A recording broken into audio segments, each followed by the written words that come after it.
since they've been out.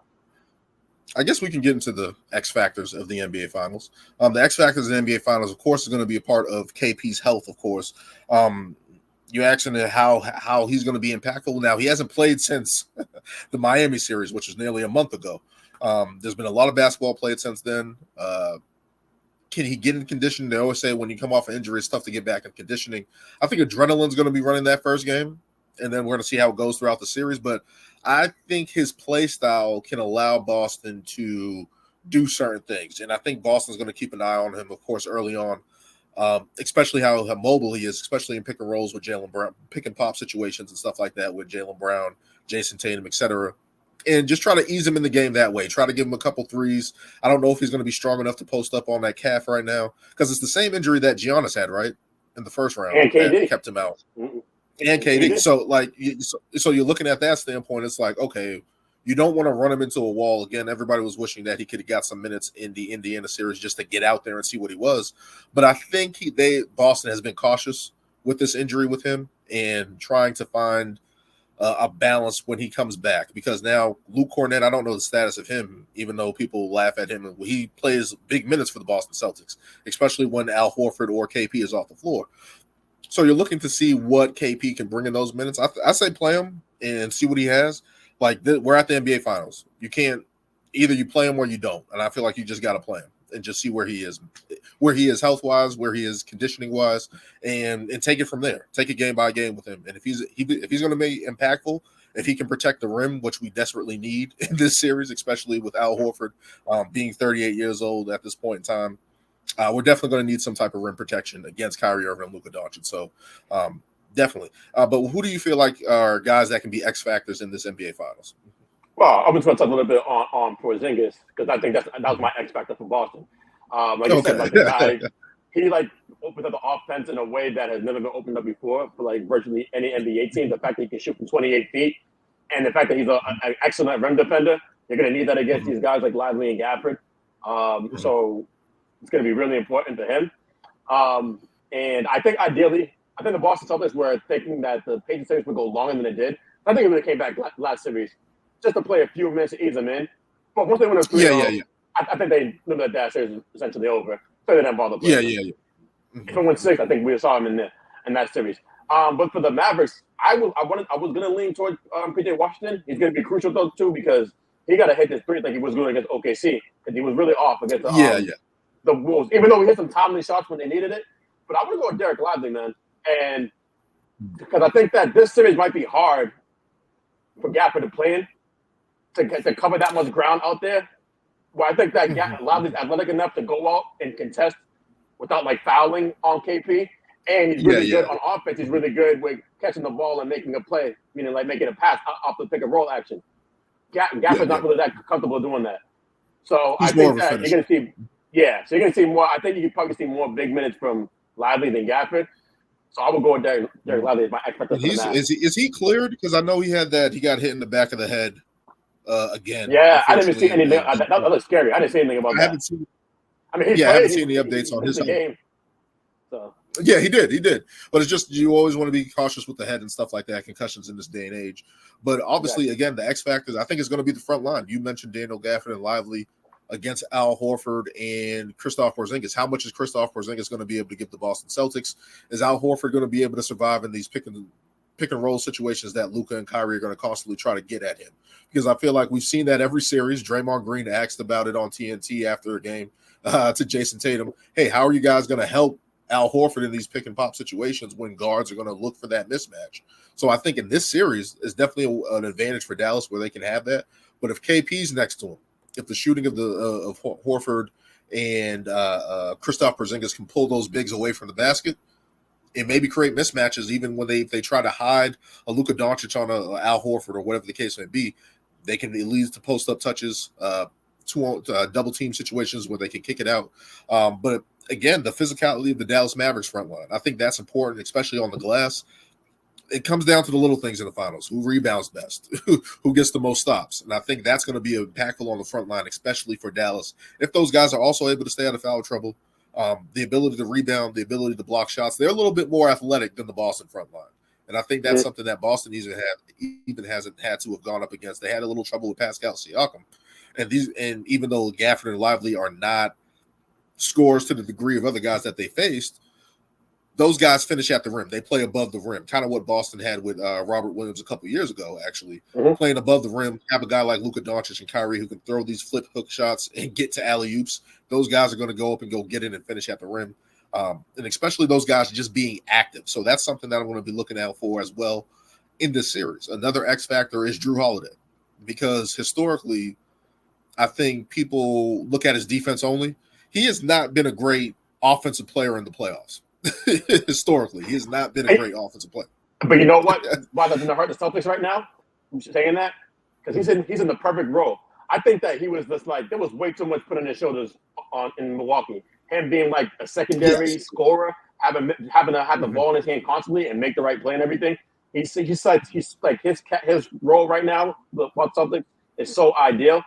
I don't think he need much pressure on him. He's not going to feel a lot of pressure like he did alongside Giannis. And he's kind of like, I was happy that we saw a little bit of aggressive Drew in the Cleveland series, and we saw him shooting wise in the Indiana series where that picked up. So those are positive signs for me. But if he's able to continue that shooting and be able to make and he makes timely, it's weird because he scores on the inside and in the paint. And it's like, you don't think of him as that, but then it's like, oh, that's a good matchup. That's a good offensive set. Let him post up. Let him get those easy shots. And he gets to the line. He got an and one in the Indiana series to kind of seal the game there. But I think he's going to be a big X factor because now that we've seen quick guards destroy the Boston Celtics. On those times, it was either pick and roll situations and Al Horford gets lost. I thought Derek White was getting picked on a little bit.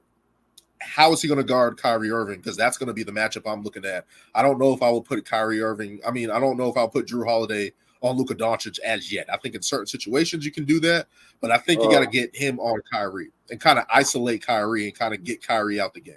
You know what? Because I would think that they're going to go with essentially Drew guarding Luka first and have Derek White on Kyrie. Because I thought they don't want to risk a chance of getting Jaylen Brown or Tatum in foul trouble with Luka being so crafty and being able to like debate the defense and to come in like these silly fouls. And he's strong, not as tall as Luka, but he's strong. He kind of like is a little similar to Lou Dort, not as tall though, but I think that they would start off with him on Luka. That's what I was leaning towards. And I kind of differ on that because I think Luka is going to be. I think you can throw multiple defenders at Luka, and I think that's going to be the best way to go at Luka. Maybe throw Brown on him at times, Tatum, throw Derek White, throw Holiday, throw different looks at him. I think even Al Horford, even though he hasn't been favorable in those pick and roll situations and stuff like that, he's a little bit more bigger, a little bit more savvy. Maybe he can kind of contest. He's not going to be Rudy Gobert playing Twister out there. He's going to try to hold his own out there. He might get blown by a couple of times, but he's going to try to hold his own. I think the key is to slow down Kyrie Irving in this series because Luka Doncic is going to get what he wants.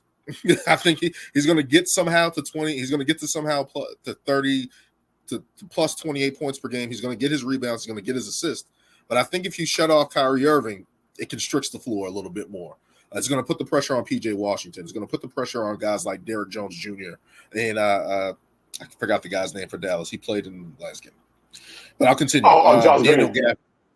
Josh Green and the other guy. There's another guy. Jaden Hardy.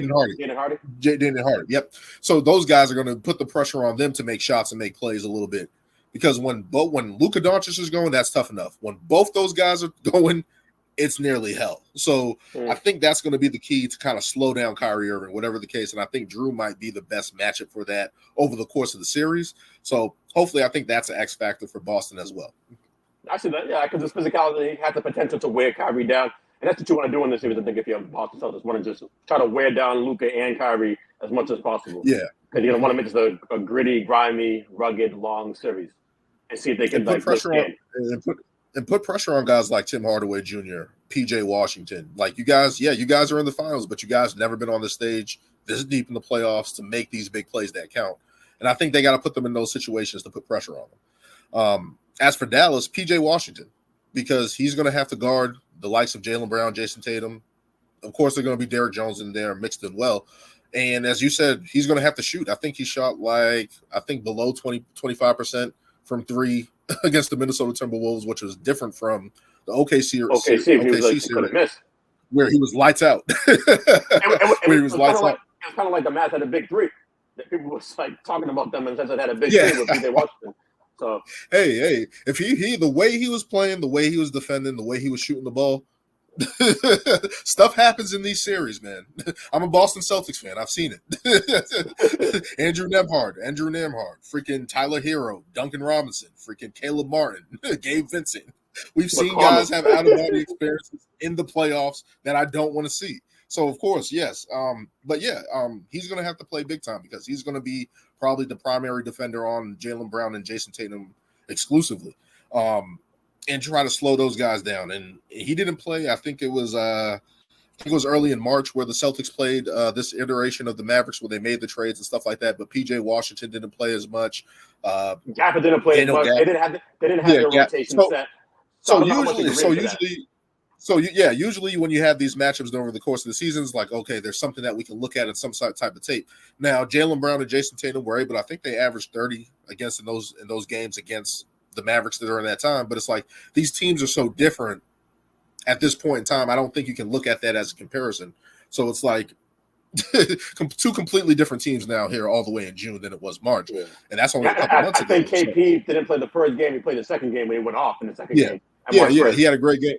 KP revenge games against the Knicks and the Mavs over the course of the season. So he looks for those opportunities, and Boston feeds him. They know he wants to get back at those teams. So definitely something to look at. But it's like those matchups early in the season, you really can't get a good feel because these two teams are completely different now, completely different roles, especially with the Boston integrating KP back into things. Peyton Pritchard, Sam Hauser, those guys are going to have to shoot well in this series. But you look at Dallas, the impact of Lively and Gafford on the front boards and stuff like that, and how different this team is with PJ Washington, even Derek Jones Jr., who has stepped up tremendously over the course. I think he's on a minimum deal as well. So it's like to get that type of value out of those guys is important for Dallas. Definitely going to be different. And a bunch of X factors heading into the series. Of course, the front line of these two teams, Drew Holiday, PJ Washington, guys that are going to impact the game tremendously.